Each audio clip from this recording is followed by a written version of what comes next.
शांति शांति।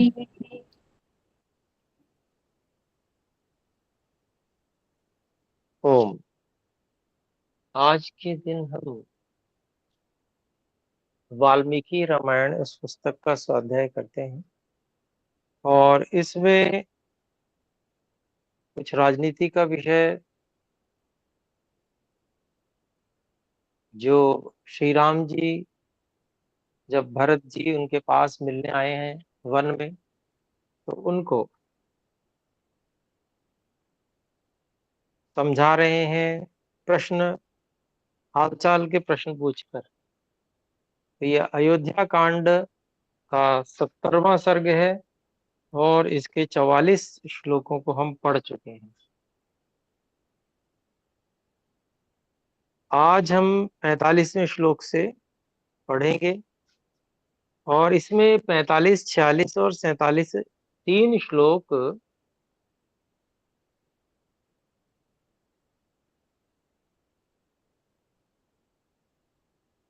साथ में पढ़े हैं भाष्यकार स्वामी जगदीश्वरानंद जी ने, क्योंकि तीनों में संबंध है आपस में, उनका अर्थ जोड़ के ही करना पड़ेगा। तो श्री राम जी भरत जी को उनसे राज्य का हालचाल एक तरह से पूछते हुए, प्रश्न करते हुए और राजनीति का जो उपदेश कर रहे हैं, उसमें 45वां श्लोक हम पढ़ते हैं। 45, 46, 47 तीनों ही पढ़ेंगे और फिर उसका हम अर्थ भी करेंगे, अन्वय इत्यादि शब्दों को अलग करना।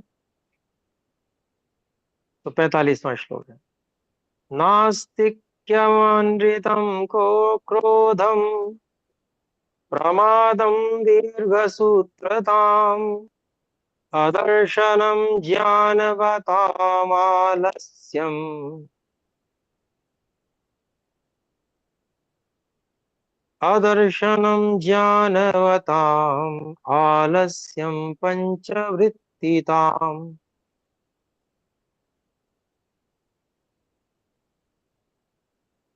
तो इनके शब्द अलग अलग करते हैं। नास्तिक्यम, अनृतम, क्रोधम, प्रमादम, दीर्घसूत्रताम, अदर्शनम, ज्ञानवताम, आलस्यम, पंचवृत्तिताम।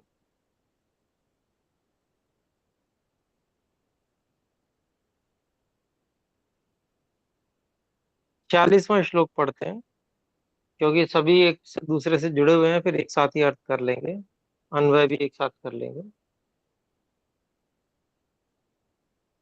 तो 46वां श्लोक है, एक चिंतनमर्थानाम अनर्थज्ञैश्च मंत्रणम् निश्चितता निश्चितानामनारम्भम् मंत्रस्य परिरक्षणम्। तो ये श्लोक, इसमें अलग अलग शब्द, एक चिंतनम अर्थानाम अनर्थ है, अनर्थज्ञैः च मंत्रणम् निश्चित निश्चितानाम अनारंभः अनारंभम मंत्रस्य अपरिरक्षणम। तो कुछ चीजें गिना रहे हैं और हम 47वां श्लोक पढ़ते हैं, मंगलस्या प्रयोगम च प्रत्युत्थानं च सर्वतः कच्चित्त्वं वर्जयस ये तान राजदोषान् चतुर्दश। तो ये 47वां श्लोक है, इसका जो शब्द अलग अलग करेंगे, मंगलस्य अप्रयोगम च प्रत्युत्थानं प्रति उत्थानं च सर्वतः कच्चित् त्वं वर्जयस वर्जयः कच्चित् त्वं वर्जयः एतान राजदोषान चतुर्दश। तो कुल मिला के 14 राजदोष यहाँ गिनाए गए हैं तीन श्लोकों में, और अंत में फिर प्रश्न पूछ रहे हैं ये राज द्वेष कहीं तुम इनको करते तो नहीं हो, ये छोड़ तो दिए हैं तुमने, ऐसा श्री राम जी पूछ रहे हैं। तो वो 14 राजदोष क्या है वो हम देखते हैं। सबसे पहला उन्होंने कहा, और इसका जो अन्वय है वो बिल्कुल सीधा सीधा ही है, फिर भी मैं कर देता हूं। नास्तिक्यम अनृतम क्रोधम प्रमादम दीर्घसूत्रताम अदर्शनम ज्ञानवताम अदर्शनम ज्ञानवताम, ठीक हो गया। फिर आलस्यम पंचवृत्तिताम, फिर एक चिंतनम अर्थानाम, अनर्थज्ञ ही च मंत्रणम, फिर निश्चितानाम अनारंभम, मंत्रस्य परिरक्षणम, मंगलस्य अप्रयोगम च प्रत्युत्थानं च सर्वतः कच्चित् त्वम् एतान् राजदोषान् एतान् चतुर्दश राजदोषान् वर्जयः। अंत में थोड़ा सा हमने वाक्य ठीक करने के लिए थोड़ा सा आगे पीछे कर दिया, बस बाकी सब केवल गिनती गिनी जा रही है कि ये दोष है 14। तो 14 दोषों को हमने ज्यों का त्यों लगा लिया उसी क्रम से जैसे दे रखा है। तो पहला दोष है नास्तिक्यम, वेद वेद को न मानना, यही नास्तिकता है। तो ये राजा में नास्तिकता आ जाती है, ईश्वर को छोड़कर अपने आप में अभिमान आने लगता है व्यक्ति को। जब उसकी सब इच्छाएं पूरी होने लगती हैं, वो जो कहे वो होने लगता है, तो व्यक्ति अभिमान से युक्त हो जाता है, अपने आप को ही फिर ईश्वर मानने लगता है। वो जो प्राचीन कथा हिरण्यकश्यपु की आती है उसमें भी ऐसे ही दिखाया जाता है। फिर नास्तिक्यम जो है, नास्तिकता जो है ये बहुत बड़ा दोष है, और राजा में ये दोष आता है, और फिर प्रजा आदि में भी आने लगता है। और एक बहुत बड़ा वर्ग ऐसे नास्तिकों का तैयार हो जाता है। आज भी देश में हमको देखने को मिलेगा कम्युनिस्ट नास्तिक, इनका एक बहुत बड़ा समूह हमको मिल जाएगा, जो समय समय पर देश की जनता को नास्तिकता की ओर ले जाने का प्रयास करते रहते हैं। तो ये नास्तिकता ये राजदोष है पहला। फिर दूसरा है अनृतम, झूठ बोलना। तो राजा को छूट नहीं है कि वो झूठ बोले, असत्य भाषण नहीं करना है उसे। वो एक अलग विषय है कि वो अपने गुप्तचरों से सूचनाएं ग्रहण करेगा।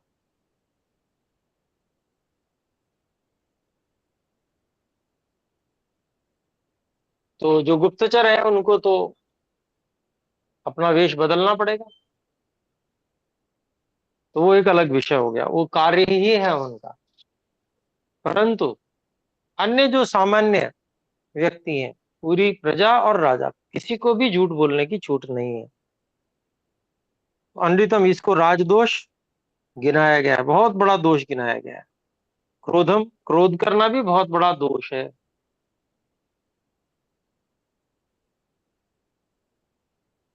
क्षत्रिय के लिए कोई ये कह सकता है भाई क्षत्रिय क्रोध ना करे तो फिर कैसा क्षत्रिय। पर यहाँ क्रोध जो है वह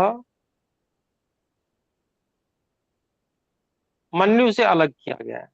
मन्यु का प्रयोग करता है क्षत्रिय,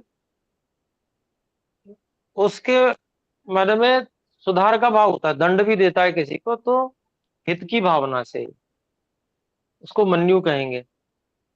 क्रोध में बुद्धि खो जाती है, लेकिन मन्यु में बुद्धि सर्वश्रेष्ठ ढंग से चलती हुई होती है, कार्य करती है बहुत अच्छे से। तो क्रोध जो है वह वो बहुत बड़ा राज दोष है, बहुत बड़ा दोष है। फिर है प्रमाद, चौथा है प्रमाद, लापरवाही करना। राजा को तो बिल्कुल भी छूट नहीं है लापरवाही करने की। वैसे तो किसी को भी नहीं करनी चाहिए, जो करेगा लापरवाही वही हानि उठाएगा। पांचवा दीर्घ सूत्रता कहा गया है, सभी कार्यों को धीरे धीरे लंबा खींचते हुए करना, देर से करना, ये बहुत बड़ा दोष है। फिर है अदर्शनम, अदर्शनम ज्ञानवताम, ज्ञानवताम, जो ज्ञानी लोग हैं उनका दर्शन न करना, उनसे मिलना जुलना नहीं, उनसे सत्संग नहीं करना। फिर कह रहे हैं आलस्यम पंच, आलस्यम, तो आलस्य जो है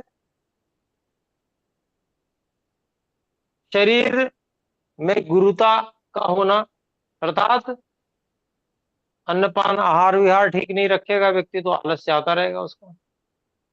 तो राजा को तो बिल्कुल भी आलस्य नहीं चाहिए। और ये एक राजदोष भी, बहुत बड़ा दोष भी माना जाता है आलस्य भी। तो आलस्य को आने नहीं देना अपने अंदर। फिर पंचवृत्तिताम,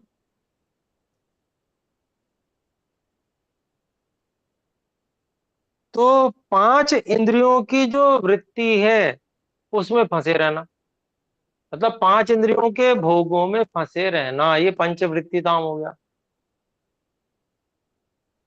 पांच इंद्रिय के जो विषय भोग हैं उनमें फंसे रहना, तो ये भी बहुत बड़ा दोष है। और ये दोष जिसके अंदर भी होगा वो कभी पनप नहीं सकता, उन्नति नहीं कर सकता। वो हमेशा जो है वह अपने इन दोषों के कारण से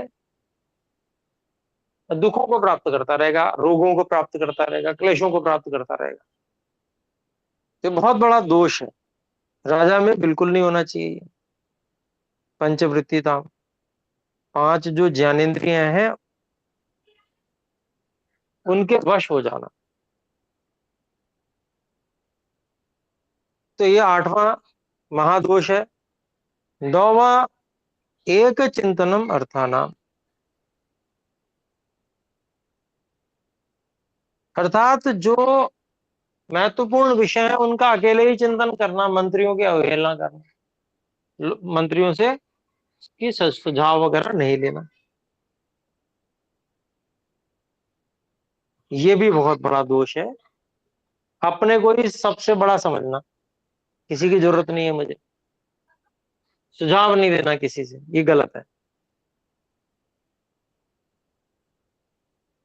फिर अनर्थ जैश्च मंत्रणम, और जो अर्थ को ठीक से जानते नहीं है, अनर्थकारी लोग हैं, उनसे मंत्रणा करना, उनसे परामर्श करना।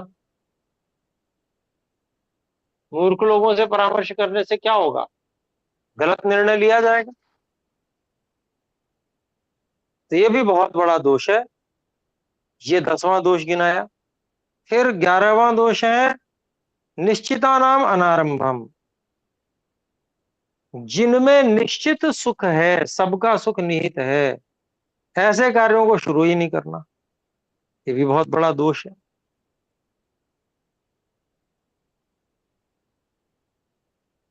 जिन कामों को तय कर लिया है खूब सोच समझ के, उनको शुरू ही नहीं कर रहा व्यक्ति, शुरू नहीं करेगा तो क्या होगा, कार्य शुरू नहीं होंगे, उनसे हित होना होगा वो भी नहीं होगा।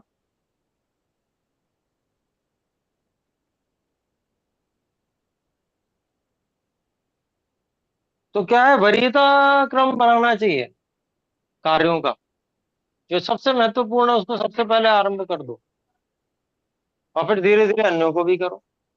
वरीयता क्रम बनाता नहीं है व्यक्ति, आलस्य प्रमाद करता रहता है, ऐसा व्यक्ति कभी सफल नहीं हो सकता, राजा तो विशेष रूप से। फिर आगे की बात कहते हैं, ये दोष निश्चितानाम अनारंभ 11वां दोष है। फिर 12वां दोष हो गया मंत्रस्य अपरिरक्षणम। जो रहस्य की बात है उसकी रक्षा नहीं करना, रहस्य को रहस्य बना के नहीं रखना, खोल देना, उसको प्रकट कर देना, तो ये बहुत बड़ा दोष है। तो ये राजा को नहीं करना चाहिए। फिर 13वां जो महादोष है वह है मंगल से अप्रयोगम।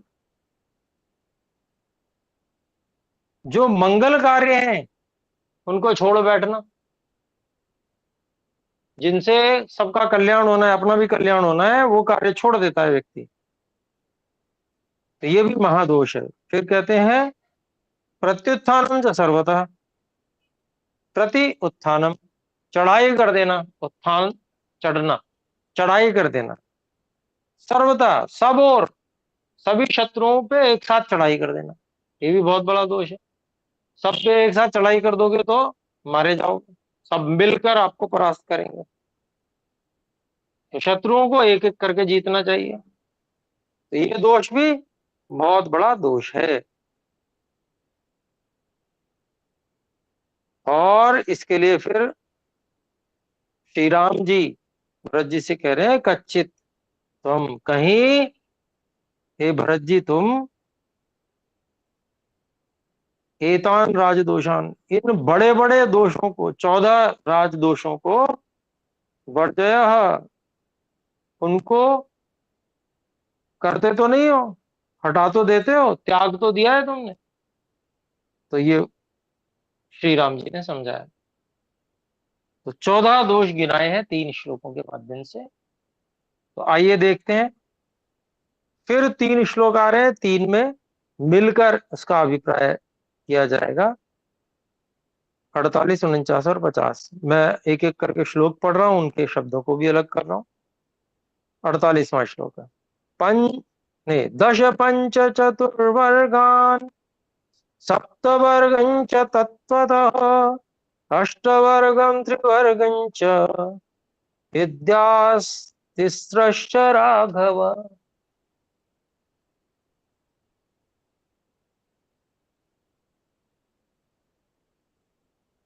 तो अलग अलग शब्द हैं, दश, पंच, चतुर, चतुः, वर्गान, इनको हम सबके साथ जोड़ लेंगे, वर्गान को।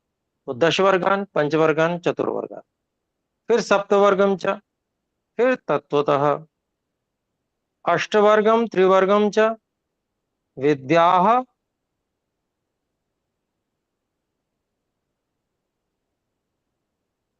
तिस्रश्च राघव, तिस्रः च राघव।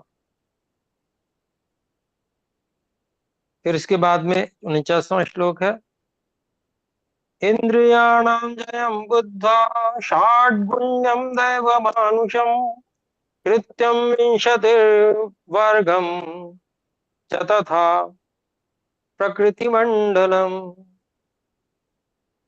तो इंद्रियाणाम जयम बुद्ध्वा षाड्गुण्यम दैवमानुषम कृत्यम विंशति वर्गम च तथा प्रकृति मंडलम, ये अलग अलग हुए शब्द।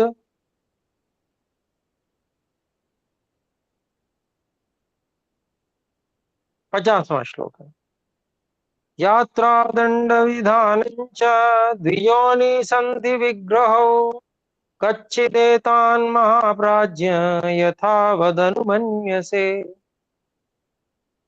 तो यात्रा दंड विधानम, अर्थात यात्रा विधानम दंड विधानम च, विधानम को दोनों के साथ जोड़ लेंगे। फिर द्वियोनि संधि विग्रह कच्चित एतान महाप्राज्य यथावत अनुमन्य से।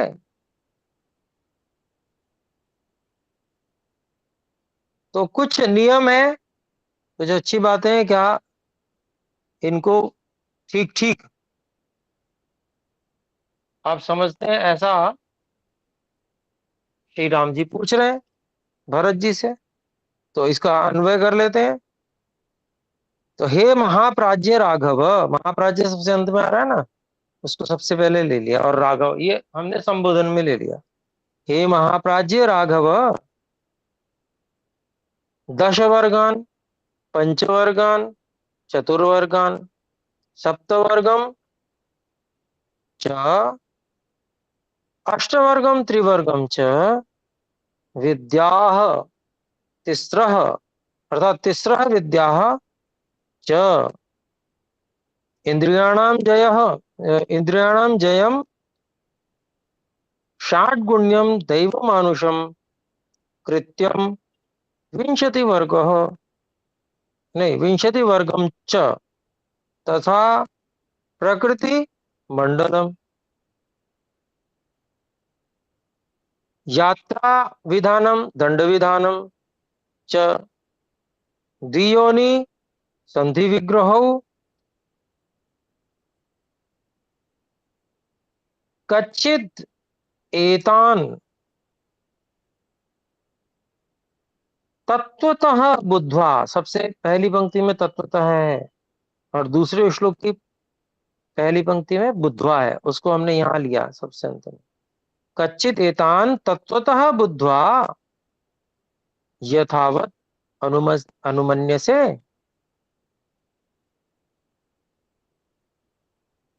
तो अभिप्राय देख लेते हैं अब।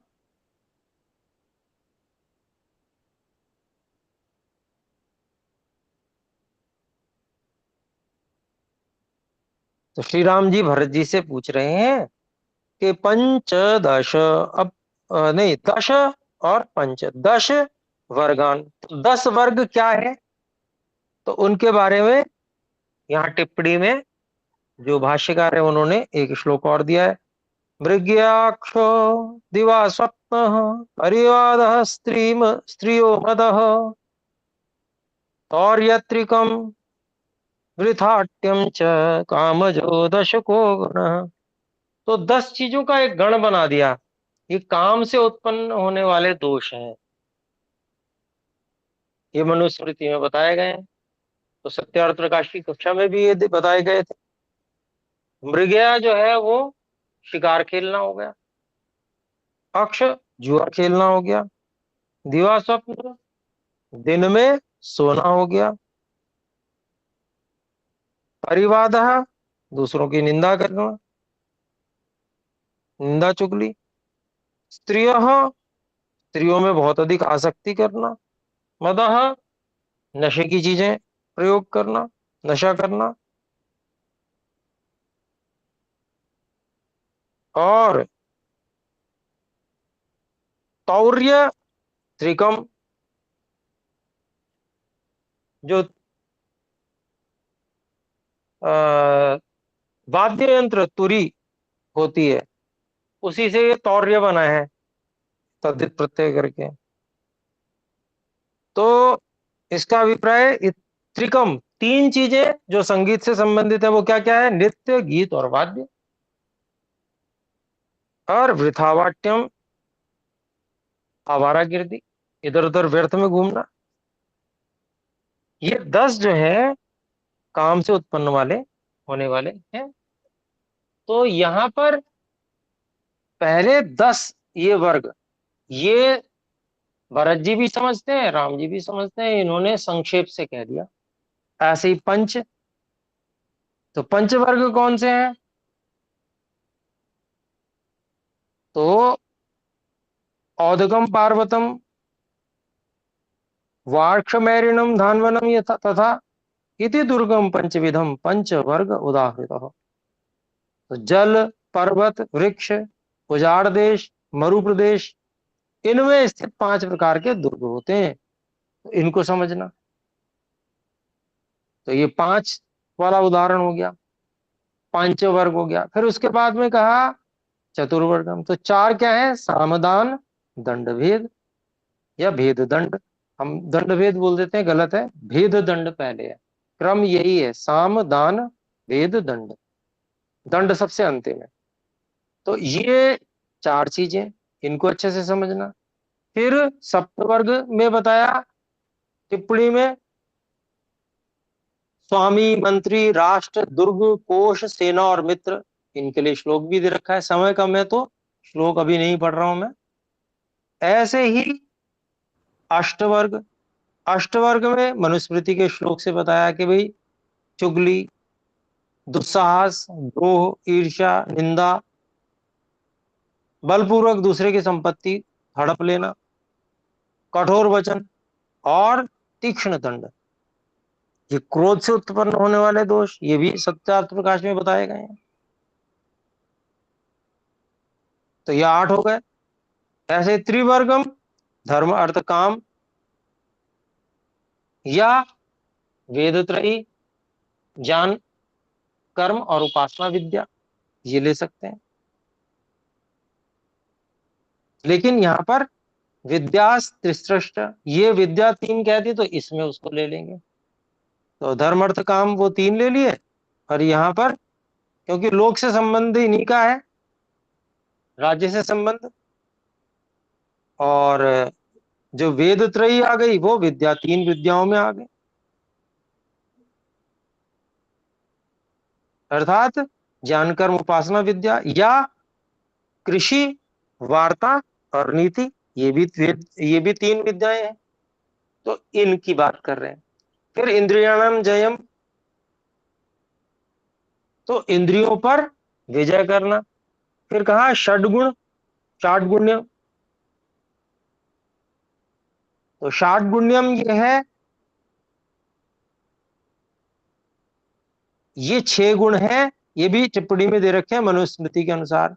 संधि, विग्रह, विग्रह मतलब युद्ध, यान अर्थात आक्रमण करना, आसन मतलब स्थिर रहना, द्वैधी भाव शत्रु में फूट डालना, संशय किसी का सहारा लेना, ये 6 गुण हैं, इनको जानना। ये सब राजनीति संबंधी है, सत्यार्थ प्रकाश में भी दिया है ये, मनुस्मृति का है श्लोक।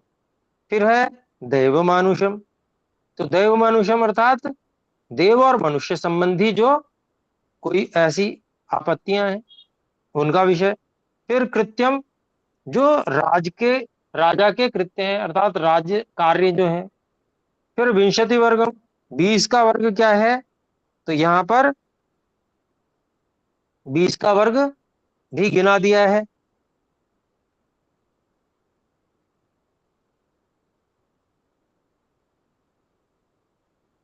बालक, वृद्ध, दीर्घ रोगी, जाति बहिष्कृत, भीरु, भीरु मंत्री आदि वाला, लोभी, लोभी जनों वाला, विरक्त, इंद्रिय लोलुप, अस्थिर वृद्ध, देव ब्राह्मण निंदक, अभिशप्त, पुरुषार्थहीन, दुर्भिक्ष पीड़ित, बहुरिपु, बहुत शत्रुओं वाला, प्रवासी, सेना विहीन, यथा समय काम न करने वाला और सत्य धर्म पर दृढ़ न रहने वाला, इन 20 पुरुषों से संधि न किए जाए।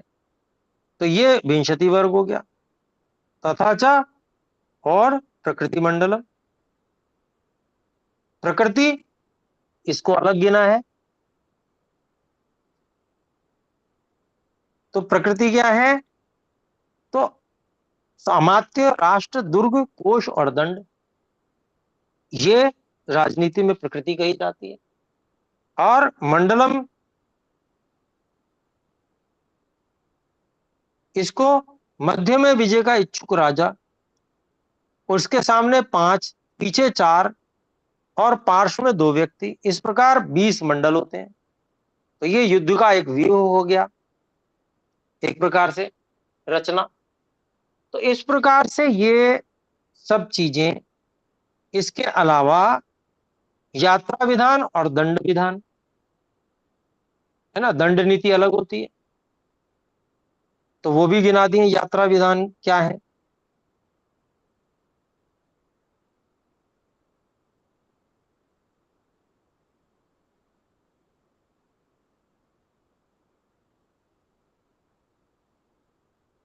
तो विग्रह, संधि, संभूय, प्रसंग और उपेक्ष, यान, 5 प्रकार का ये बताया है।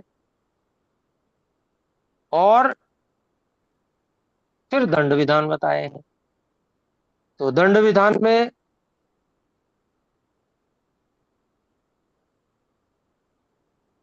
जो दंड नीति आती है वो आ जाएगी, और वो मनुस्मृति आदि में हम देख सकते हैं। ऐसे ही संधि, विग्रह,